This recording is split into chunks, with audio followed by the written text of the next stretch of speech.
Shalom, saudara dalam Tuhan, puji nama Tuhan, jumpa lagi dengan saya di kesempatan ini. Saudaraku dalam Tuhan, silahkan lihat cuplikan video berikut dan lihatlah betapa dahsyatnya kuasa Kristus bagi kekristenan hari-hari ini. Saudara dalam Tuhan, videonya sangat pendek, jadi silahkan tonton sampai selesai dan setelahnya nanti kita lanjut pembahasan. Indonesia adalah negara dengan jumlah penduduk muslim terbesar di dunia. Selanjutnya, menurut data Mercy Mission. Bagi kalian yang belum tahu apa itu Mercy Mission adalah organisasi yang berfokus untuk mendukung umat Islam di seluruh dunia untuk kembali ke keyakinan mereka. Menurut Mercy Mission, sebanyak 2 juta muslim Indonesia murtad dan memeluk agama Kristen setiap tahun. Indonesia adalah negara dengan jumlah penduduk muslim terbesar di dunia. Tetapi, jangan bangga dulu. Benar, umat Islam Indonesia adalah mayoritas dan terbesar jumlahnya. Tetapi statistik membuktikan angka pertumbuhan umat Islam di Indonesia kalah dibandingkan dengan pemeluk agama Kristen. Pada tahun 80-an, persentasi muslim di Indonesia adalah di atas 90%. Dalam Kiblat Garut 26 Juni tahun 2012, Menteri Agama Republik Indonesia saat itu, Surya Dharma Ali, mengatakan, dari tahun ke tahun jumlah umat Islam di Indonesia terus mengalami penurunan.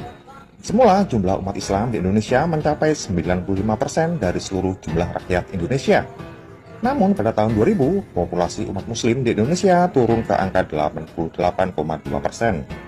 Sekarang, jika kita melihat data dari Direktorat Jenderal Kependudukan dan Pencatatan Sipil, Dukcapil Kementerian Dalam Negeri Republik Indonesia, pada Juni tahun 2021, persentase umat Islam di Indonesia adalah sebesar 86,88%.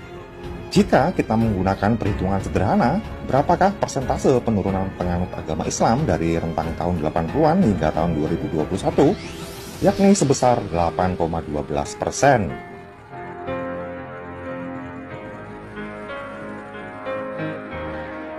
Sekarang, bagaimana dengan persentase pertumbuhan agama Kristen di Indonesia? Fakta mencengangkan pernah dipaparkan oleh Din Syamsuddin, lelaki yang pernah menjabat sebagai Ketua Umum Majelis Ulama Indonesia (MUI) Pusat, pernah mengutarakan keprihatinannya. Kata Din Syamsuddin, angka pertumbuhan tahunan umat Islam hanya 1,2%. Sementara angka pertumbuhan umat Kristen adalah 2 kali lipatnya, yakni 2,4% per tahun. Kemudian, tegas Din selanjutnya, bila diturunkan lagi ke tingkat provinsi akan lebih memprihatinkan lagi. Din mengutip data seorang penulis, Leo Suryadinata, yang menyebutkan angka pertumbuhan Kristen terbesar adalah di Provinsi Kepulauan Riau, yang mencapai 8% per tahun. Di bawahnya ada 3 provinsi yang angka pertumbuhan Kristen mencapai 7%, yakni Provinsi Jawa Barat, Sumatera Barat, dan Daerah Istimewa Yogyakarta. Selanjutnya, menurut data Mercy Mission. Bagi kalian yang belum tahu apa itu Mercy Mission adalah organisasi yang berfokus untuk mendukung umat Islam di seluruh dunia untuk kembali ke keyakinan mereka. Menurut Mercy Mission, sebanyak 2 juta muslim Indonesia murtad dan memeluk agama Kristen setiap tahun. Jika ini berlanjut, diperkirakan pada tahun 2035, jumlah umat Kristen di Indonesia sama dengan jumlah umat muslim. Pada tahun itu, Indonesia tidak akan lagi disebut sebagai negara dengan penduduk mayoritas muslim. Baik, saudara dalam Tuhan, videonya kita sudah lihat bersama apa yang disampaikan di video tadi. Disampaikan bahwa hari-hari terakhir ini kekristenan semakin berkembang pesat. Kita sudah melihat tadi data-data yang disampaikan di video tadi bahwa persenan perkembangan kekristenan itu sangat pesat sekali, dan saudara dalam Tuhan, ini merupakan sukacita bagi kita sebagai orang Kristen, ya. Di sini kita bisa melihat betapa dahsyatnya kuasa Tuhan Yesus nyata bagi kekristenan hari-hari ini, khususnya di Indonesia, ya.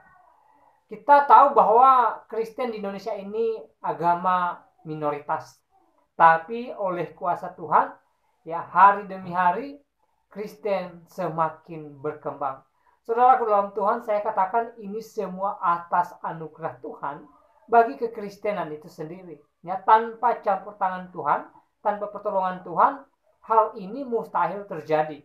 Ya, kalaupun ya ada pendeta yang menginjil, ada hamba-hamba Tuhan, ya, ada pelayan-pelayan gereja yang menyampaikan Injil keselamatan, ya, kalau Tuhan tidak mengubah setiap hati manusia, maka mustahil mereka percaya kepada Yesus, mustahil mereka menjadi seorang Kristen, ya.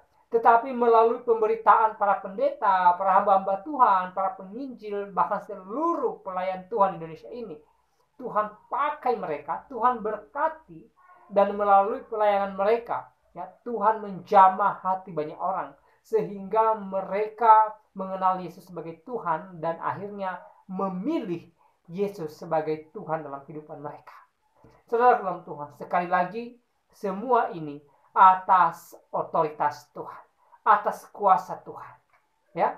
Dan sekali lagi sebagai anak Tuhan, sebagai orang Kristen, ya, kita bersyukur kepada Tuhan, di mana hari-hari ini Tuhan memberikan penghiburan terkhusus bagi kita. Ya, kenapa saya katakan demikian? Ya, kalau kita melihat beberapa hari atau beberapa tahun belakangan ini, Kristen atau gereja sering mengalami berbagai persoalan. Ya, gereja sering mengalami intimidasi di beberapa tempat. Ya, ada yang pembangunan gerejanya ditutup paksa, ada yang jemaat gereja sedang beribadah, lalu ya orang-orang tertentu datang membubarkan mereka. Ya, izin gereja susah didapat, saudara-saudara Tuhan. Tetapi walaupun demikian, Tuhan tidak tinggal diam dan Tuhan menyatakan kuasanya, bahwa Dia berkuasa di atas langit dan juga di bumi ini. Ya, langit dan bumi adalah miliknya Tuhan. Jadi Tuhan menunjukkan kuasanya itu bagi kekristenan. Sehingga walaupun ya sebenarnya Kristen mengalami berbagai hambatan hari-hari ini, tetapi oleh kuasa Tuhan, perkembangan Kristen sangat pesat sekali. Ya, sekali lagi kita bersyukur kepada Tuhan. Dan tugas kita sebagai anak Tuhan, mari kita terus berdoa buat hamba-hamba Tuhan, buat para pendeta, para penginjil, seluruh pelayan Tuhan yang menyampaikan kabar keselamatan. Supaya apa? Supaya mereka dipakai Tuhan, dan melalui pelayanan mereka, jiwa-jiwa semakin datang kepada Yesus, semakin mengenal Yesus sebagai Tuhan dan Juru Selamat hidup mereka. Dan saudara dalam Tuhan, saya tidak terlalu panjang lebar menyampaikan pesan melalui video ini.